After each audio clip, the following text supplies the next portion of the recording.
Next we have the Haverhill Historical Society Museum's curator, Tom Spitalere, who will give a little more in-depth version of the story and show us some artifacts as well.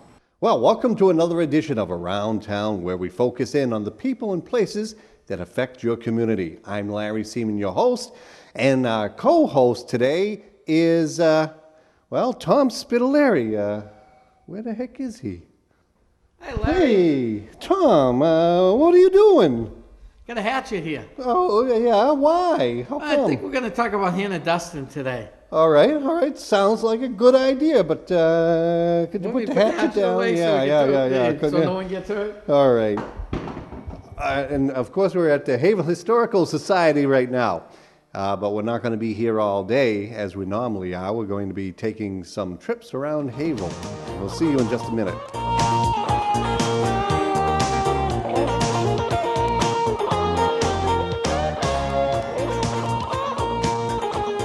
The first site we come to today is at GAR Park. It is the monument that was erected November 25th, 1879, in memory of Hannah Duston. It was presented to the city by Mr. E.J.M. Hale, the designer being Mr. C.H. Weeks. Mr. Hale, on November 25th, 1879, at the dedication said, "This monument is erected in honor of Hannah Duston and presented to my native town in order to keep alive and to perpetuate in the minds of all here and all of those who shall come after us the remembrance of her courage and undaunted valor and the patient endurance and fortitude of our ancestors, and to animate in our hearts with noble ideas and patriotic feelings. The monument stands on the site of the original First Church." We're going to take a closer look at it. There are four sides to the statue, each telling a little bit about the story of the captivity of Hannah Duston. The first frame here is of Hannah being taken with Mary Neff, her nurse, captured by the Native Americans.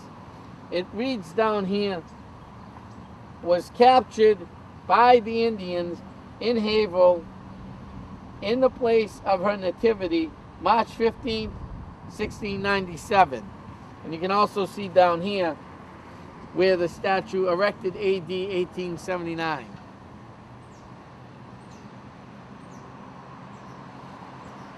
Okay, the second bronze picture on this statue is of Thomas Duston holding back, as they would have said back then, the savage Indians and protecting his children. And to the inscription that's down here, it reads, her husband's defiance of their children against the pursuing savages. The savages meaning the Native Americans at this time. The next frame here being shown is Hannah being here, Mary Neff being here, and Samuel Lennon being here, slaughtering and beheading the Native Americans at Conococheague Island, where she was taken captive. And it reads on the inscription down here, her slaying of her captives at Conococheague Island, March 30th, 1695, and the escape. The last frame on this magnificent statue is Hannah in a dugout canoe coming down the mighty Merrimack River, which, if you remember from other episodes, means river of many falls, a winding river. Coming down the river with, there's Hannah, Mary Neff, and Samuel Lennon. Hey, the Indians are coming, we're being attacked, everybody to the garrison house. That would have been the cry back in 1697 when this outpost was built here in the upper east side of Haverhill up on Hilldale Avenue. Thomas and Hannah actually lived in this house. This is known as the Duston House. It would have been used as a garrison house when the Native Americans raided Haverhill The settlers would come to this house. Up above here, where I'm pointing now, British soldiers would be pointed in the garrison to protect the settlers. But before the settlers came here, they would have to empty out and shut down their fireplaces so the natives wouldn't burn down their houses.